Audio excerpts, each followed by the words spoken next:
what's crazy? Like, I've been listening to the Nas albums, the last 2 Nas albums, and I'm a purist. I know a lot of people who love like 90s Illmatic Nas.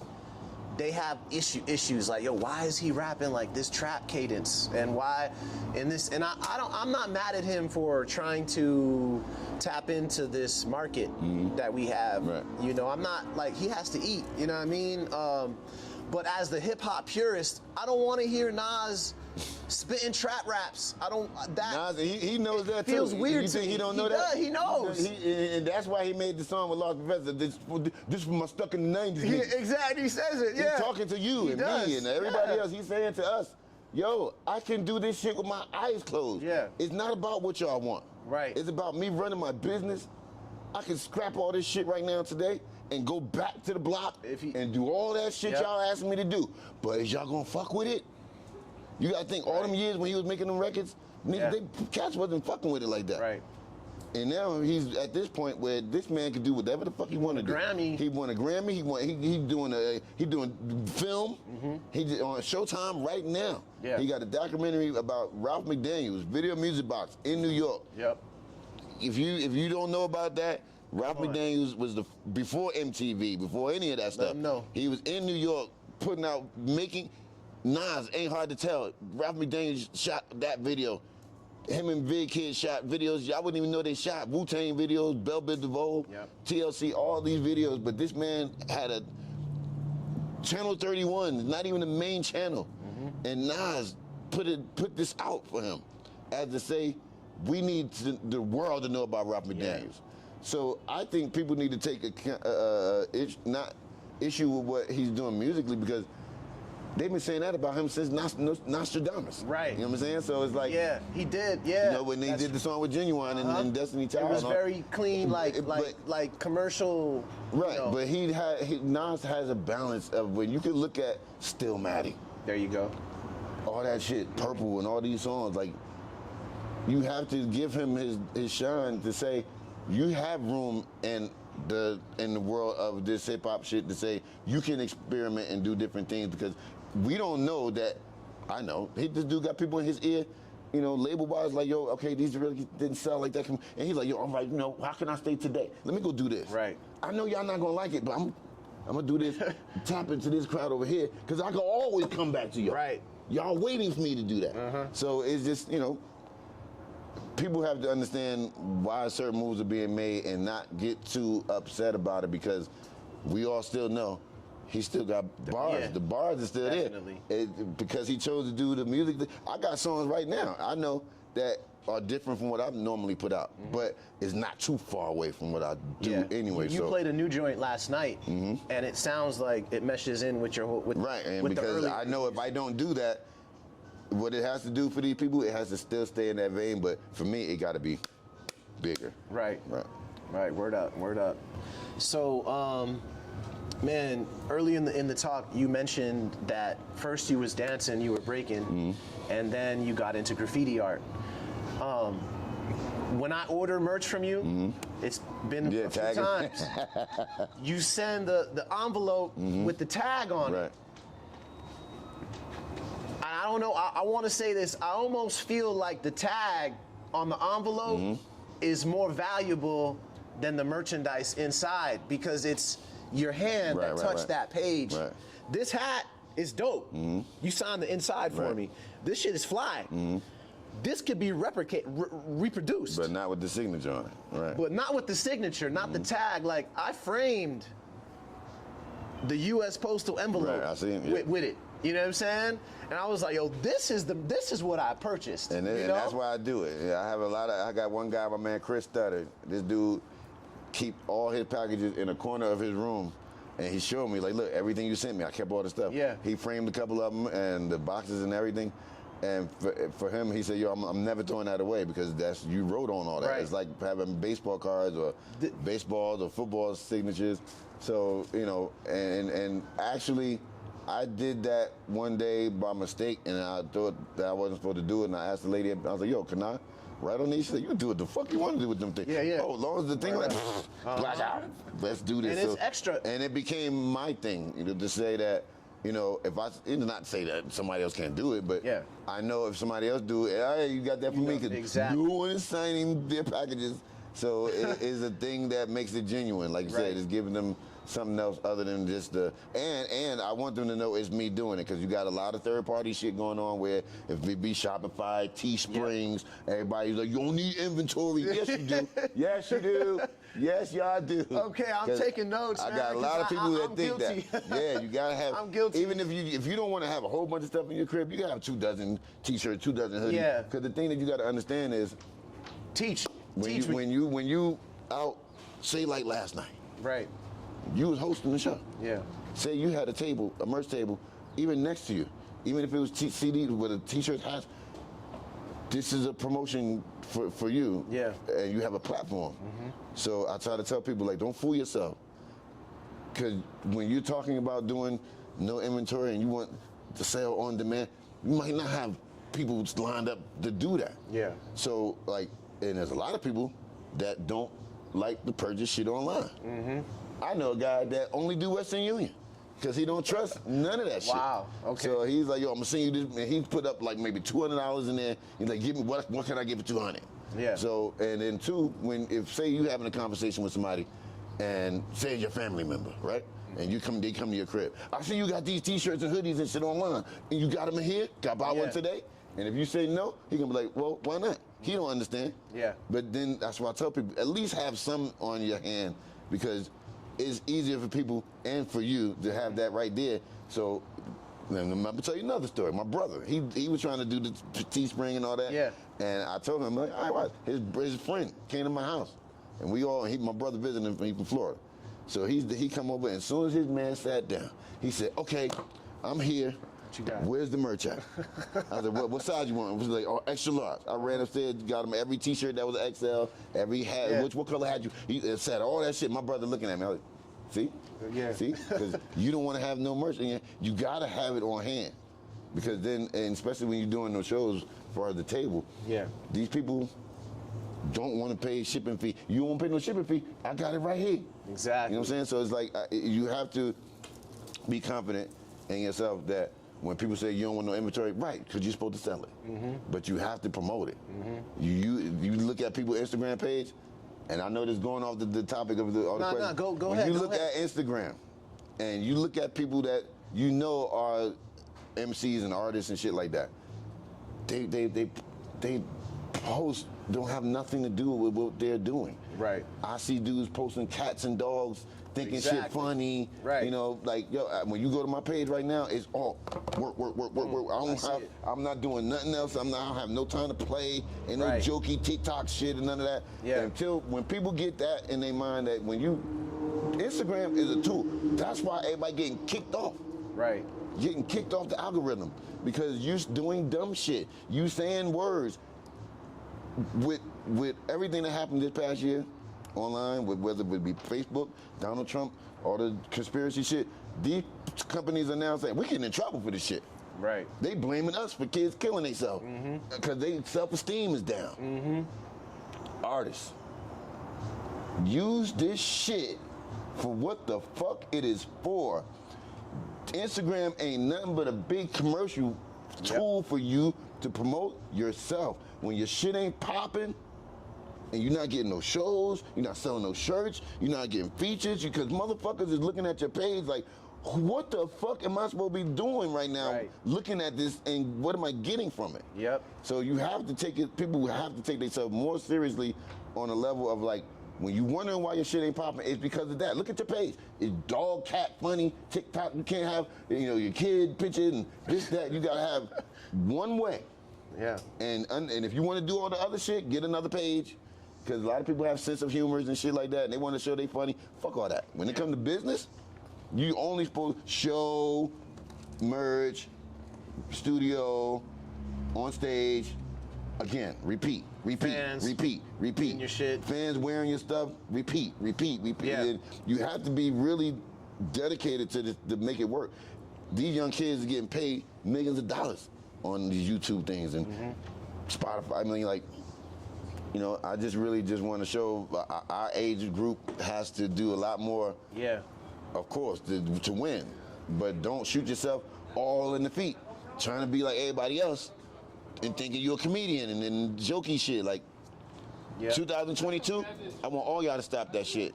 And only way you're gonna see how you're gonna move and win is if you be dedicated to your craft and put care into what you're doing. Yeah. And like, that's my rant for the day. These memes and the things about your baby mama, yeah, man, this, like, with the cat and the dog and the people be posting motherfuckers getting beat up. I don't scroll on Instagram no more, like, because it's a waste. I feel like it's a waste of time to be looking to see because y'all posting stuff that's really irrelevant, you know, and I'm not really here for entertainment purposes, you know. You only got time for you yourself. You don't ever see me at Rap Seminar posting stuff that doesn't have to do with what my purpose is, you know.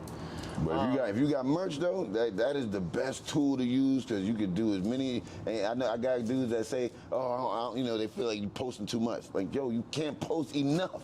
Yes. You can't post enough. Like, why are you even on there? Like how many times you post a day? Nigga, if I post 6 a day, it's gonna be all work. It ain't gonna be none of them that's gonna be like, oh, what is that about? Like, it's gonna all be work.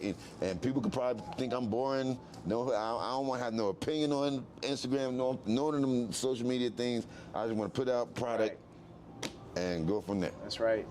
Yo, do you want to walk a little and then we start wrapping it up a little? We've been talking about hip hop, and I'm a fanatic. I'm always like on my hip hop thing, but I realize it's a lot more out here than just hip hop, you know. And what other kind of things are you into aside from hip hop culture? Is there anything outside of hip hop culture that you do or that you are interested in? Yeah, people will find I'm a old school throwback R&B lover.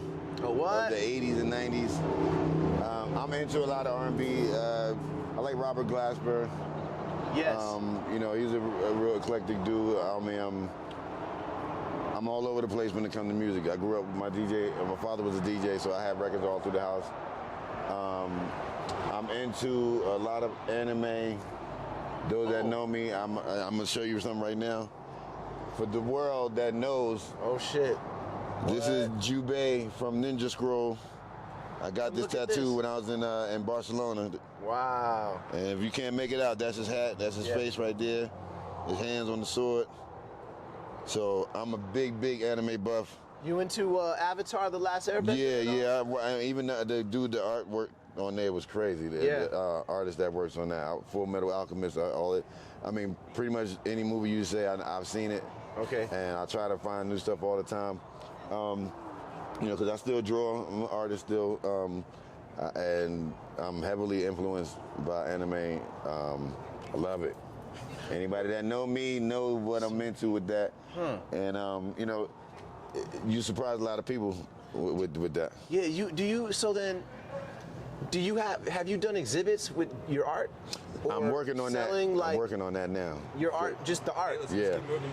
Oh, let's keep moving. Okay, yeah. Okay. So do you have exhibits where you have? You said you're working on something. Yeah. Like Actually, you know, I'm trying to get into all this NFT stuff right now. Oh man, that's a whole nother interview. Yeah, and I'm understanding it. Oh shit. I'm understanding a lot more now, but like, this is you know, with my artwork, I'm trying to just like get into it a little bit more because people only know what they see, what me and Tame have done. A lot of people haven't seen a lot of my artwork. Yeah. Only what I probably put up on Instagram and stuff like that. So I'm really ready to, you know, push the Elder Sensei brand along with the Artifacts brand. But I want to do stuff that, you know, when people see it, they be like, oh, damn, I didn't know he was, you know, that much into artwork. Right. But at the same time, I'm trying to express it in a way where, you know, it ain't just a graffiti thing. Yeah. You know, it's a little bit more wide range, and we're gonna different go down as here. like, you know, just try to let people know it's more to me than just me being on stage and and doing songs. Exactly. And I think like your fans, they're gonna love that. They're gonna love to see your art and whatever you create outside of the music part. Yeah, because that's you know, that also gives the fan another part of yourself, you know, that's not so dramatic to share. You know what I mean? Like, I have no problem sharing artwork. I have no problem sharing being on stage, but I do have an issue with, you know, personal things, my family and stuff like that. I think that's everybody though. Right. You know, but this is another side of myself I want to show, you know, because I don't talk much on people when I do videos. Like, oh, you did a video. I'm like, yo, look, I'm not the guy to talk so much, but you know, going on stage and everything like that, I feel that's my best way to express myself. Yeah.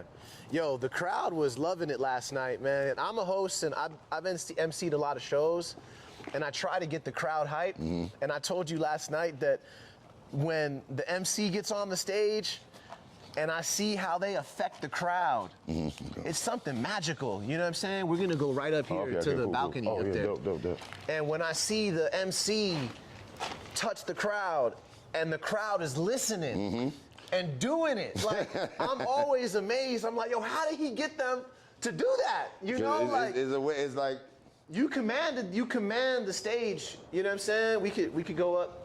Let's go up, or should we hit the elevator? What do you guys think? Let's walk up. Let's walk up. Okay. Cool. It's not that far. So like with that, I was never. Me and Tame never was doing the, you know, put your hands up, say ho, scream. Yeah. We all thought that was corny. Yeah. So I was like, Tame, we got to do it though. We got to do some way. We got to do the crowd response, call and response. Right. And I was like, okay, let's just like do routines inside of it where, you know, I don't want to be like, say ho, like no. Right. So, you know, things like what I did last night, it's almost like you got to feel the crowd out. Yeah. Because everybody not so, you know, may not know you. Right. Ain't so keen, like, you know. And that's another thing too. That's what the artistry part. Because if you're in New York or New Jersey and people know You're used about to that. you, they're ready. Yeah. They're ready. They're already at the front. Like, and it's like you already gotta have a mentality like, all right, I'm gonna have to do my best. Right. Because when back in the day we couldn't come from Jersey, coming to New York, and then getting on stage and saying where we from first. Like, no, we do the show first. You're like, all right, peace, we're going back to Jersey. Be like, what? Jersey do sound like that because they, you know, they don't think that we got hip hop like that. That's right. That's crazy. So when I'm doing the show, I really want people to understand, like, you know, I'm the one that's supposed to be scared. Like, y'all on the floor, y'all all drinking, smoking. I just, you know, why y'all scared? What is he gonna do? Like, cause you gotta switch it on him. Like, look, some of y'all pay to get in here. That's right. Y'all really gonna sit there and not enjoy yourself? You really gonna sit there and not act like I'm standing up here? I ain't saying you gotta do backflips and semis and shit like that, but we up here and we gonna have, and it's about having fun, because a lot of people be serious as hell when they get on the stage. Half the dudes that's in the crowd rhyme, and when you got this attitude and chip on your shoulder, they're like, fuck him. You know what I'm saying? Like, exactly. I'm better than who, whatever. If you don't give them a chance to respond, you just go up there and you just have to have the confidence to say, like, yo, fuck that. We're gonna rock. I'm rocking y'all tonight. Yeah, you did No matter what's gonna happen, you're gonna leave feeling like you, oh damn. Yeah. I did some work too. Like, No because doubt. it's not about just me being up on stage. Yeah, that's what you said too. I'm gonna make y'all work. I've seen so many MCs hit the stage in this city, in El Paso, and the audience is just like sleep. It's like, it looks like they're asleep. And I get so frustrated with that. And I'm like, yo, do y'all realize? I heard you. This is, y'all know? And I can't get mad at the audience though. You know, they like, yo, what do you want us to do? Like, we don't know, dude. Like, yeah. we don't know him. And I try to tell him, like, yo, do y'all know what you're about to see right now? Like, I'm glad you said that, and I was laughing too. Cause I was like, look, they like, I still don't know what you're talking about and who. Yeah. So I'm sitting there the whole time. People like, the girl came up to me like, yo, I ain't know who you was. Good. Yeah. Because you the motherfucker I'm trying to talk to. I'm trying to touch. Because that's the person you have to impress. If you know people that come up to, yo, man, you my favorite MC, you ain't gonna, I ain't gotta worry about you. Yeah. That guy over there is who I gotta worry about. That's right. You know, and everybody else, I've had, you know, things happen where, you know, even the promoter might not know. And they just hating until the show starts. MCs ever, you know what I'm saying? What are you still what do you still feel like you need to accomplish or that you want to accomplish in hip hop? You know what I'm saying? What is still on your list, like on your bucket list? Oh man. You know what I'm saying? I got a bucket list and I got a belt. Yeah. With mad notches in it. Okay. That still got to be filled up. As far as with, like, I have dream features I have in my head. I still want to do a song with Chubb Rock.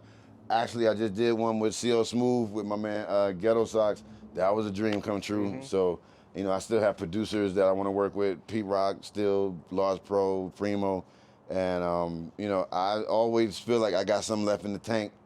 You know, you only as good as your last record, so I try to make sure all my last records are dope or presentable in the point where it keep me going. I still feel like I got a job to do, and with this new generation, I feel like we have to show them what's really real with what we're doing and what we have done. So, you know, that's my energy right now. I got energy for these young cats who may not understand that we're not upset as elders. We just really just want y'all to practice in the way that we do. So that where my energy comes from the most, especially when I see them in front of me and I'm performing. And, you know, I always feel like I got something to give. You know, it's a lot of things I haven't done yet in my career as far as milestone-wise. So, you know, my energy is always high for that. You know, and I'm really just, you know, honestly just trying to be an example for a lot of cats my age that feel like it's maybe too late for them. And I'm 50 years old. You know what I mean? I'll be 51 in January. That's nothing. Word. You know, I look at Melly Mel, still, Oh, come yeah. on, man. I look at a lot of cats. Freddie Fox, that's Yep. my dude. Bumpy Knuckles, Yep. still lyrically tear asshole in everybody. You know what I mean? Word And up. still sound like he will beat your ass, because he will. And he will. And these are the people and the things that keep my fire burning. Just when you think that your fire gonna die down, you know. And I right now I got like 4 or 5 albums on deck, ready to come back to back after this one I just did with my man Jake Palumbo. Crazy. So my work ethic is more today than it was before. I have access to a lot more producers, access to recording before where I can go in my basement and record. Where before I still go to different people's houses, but you know, I'm just trying to be more self-sufficient. You know, and I really want to accomplish a lot more things before I'm done. I never know when I'm gonna be done, so I'm just adding on. Yeah. And it's just I'm trying to go from one tier to the next until I feel comfortable enough to know that my real main goal, I'm gonna say this now, my main goal is to start a company. Yeah. I never want to be a label, never, no label. I don't want to be nobody's manager, or none of that. But what I will do is I'll be a guidance counselor for all of these dudes that don't know how to start up themselves, and not even say start up the business, start up themselves. Is when they see me with the merch and the product and everything like that, they ask me how, like, all right, this is gonna be how. Right. All my friends that do, whether if you're a producer, you're a DJ, you're a photographer, you're an MC, I'm gonna have all these people working through the company as like freelance, and not everybody be an employee.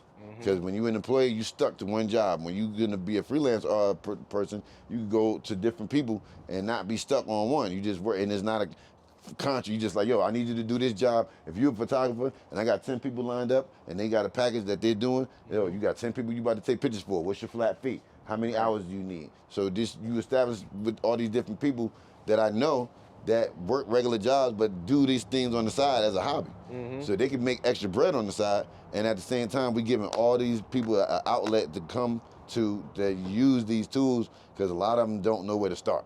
Yeah. So that's what I'm gonna get myself into after I'm done being an artist, because I still have a lot to give lyrically and musically, but at the same time I'm grooming cats that I'm with. My man Big Joker from back in Jersey, he's a guy that I feel like, you know, over the years deserve a record deal.